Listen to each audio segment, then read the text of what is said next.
بہت ہی بڑی دعا ہے. اس میں انسان اللہ سبحانہ تعالیٰ سے مدد طلب کر رہا ہے.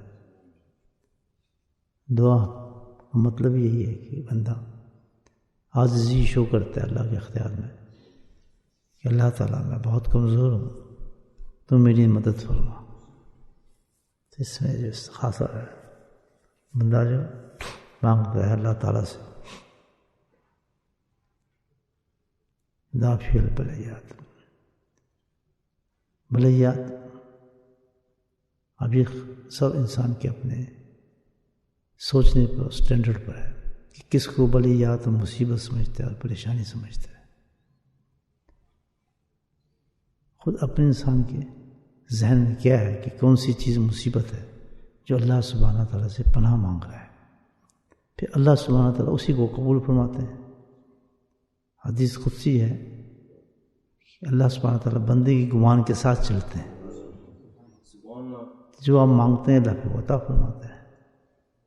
اگر ہم ذہن میں یہ ہے کہ میں اس بیماری سے بچ جاؤں تو یہ مصیبت اس کے لیے ہے، برا سمجھتا ہے اس کو. یہ اس پریشانی سے بچ جاؤں یہ اس کے لیے مصیبت ہے. یا کوئی اور حالات خراب ہیں یہ اس کے لیے مصیبت ہے. لیکن ایک کامن جو ہر انسان کے لیے مصیبت ہے، سب سے بڑی مصیبت وہی ہے، بلکہ ساری مصیبتوں کی جڑ وہی ہے حقیقت میں، وہیں سے روٹ نکلتی ہے پریشانی کی. اور وہ ہے اس کی ضرور ہمیں نیت کرنی چاہیے کہ اس بلا کی اس مصیبت سے اللہ تعالیٰ سے پناہ مانگنی چاہیے. وہ کیا ہے کہ اللہ سبحانہ تعالیٰ دین میں کمزور نہ فرمانا. دین کی کمزوری جو ہے سب سے بڑی مصیبت ہے، اس کے بعد ساری مصیبتیں اس سے نکلتی ہیں.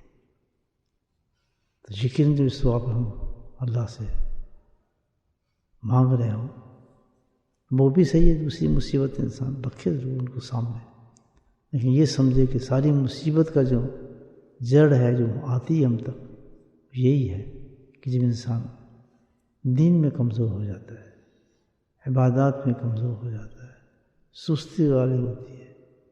پڑھنا چاہتا ہوں جو نماز نہیں پڑھی جا رہی، جماعت سے پڑھنا چاہتا ہوں آ نہیں سکتا، ذکر کرنا چاہتا ہوں جو ہو نہیں رہا، پورا نہیں ہو رہا جی، پارشل ہو رہا ہے. تو یہ ساری جو ہے بڑی مصیبت اور بلائیں ہیں انسان پر، بہت بڑی. آسودہ بہترین وہ انسان ہے جو صبح سے لے کر شام تک اپنے معمولات کو بڑے آسان طریقے سے گزار دے. تو سمجھو اس کو الحمدللہ نے سب کچھ عطا فرما دیا. جو معمول اللہ سبحانہ تعالیٰ انسان کو دے تو اس میں ضرور اس معمولات کو ہم نے پورا کرنا ہے صبح سے لے کے شام تک. اس میں کمی آنی ہی نہیں چاہیے. کہ اتنی ہم نے فجر کی نماز با جماعت پڑھنی ہے، پاری نماز جماعت سے پڑھنی ہے، ہم نے جو اپنے وظائف ہیں اس کو مکمل کرنا ہے، اور مکمل طور پر ہم نے اپنے آپ کو گناہوں سے بچانا ہے. ہر اس اللہ کو ناراض نہیں کرنا ہم نے کسی طریقے سے. تو اس میں کہیں کمی آ رہی ہے انسان کی، یہ سب سے بڑی مصیبت اور پریشانی ہے. باقی پریشانی مصیبت ہے تو اس کے مقابلے میں کچھ بھی نہیں ہے. کیوں؟ اس سے تو ڈائریکٹ اللہ ناراض ہوتے ہیں. جب اللہ ناراض ہے تو سب سے بڑی مصیبت انسان پہ آتی ہے. یاد رکھیں کہ جس نے اللہ کی نافرمانی کی تو پوری کائنات اس کی نافرمان ہو جاتی ہے. پھر پوری کائنات نافرمان ہو جاتی ہے. اور ایسے انسان پر زمین آسمان سے لعنتیں بھیجی جاتی ہیں.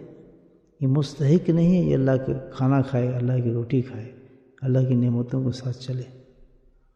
تو یہ میرا خیال ہے جب ہم اس دعا کو مانگیں یا دافع البلیات تو اس کو ضرور سوچیں کہ اللہ تعالیٰ مجھے ایک بڑی دعا ہے نبی پاک صلی اللہ علیہ وسلم کی مانگیے، ہمیں سکھائی ہے کہ اللہ سے مانگیے اللہ تعالیٰ مجھے پھر موڑ نہ دینا اس پرانی حالت پہ، اور میں مڑ جاؤں اسی حالت پہ جس حالت سے میں پہلے تھا.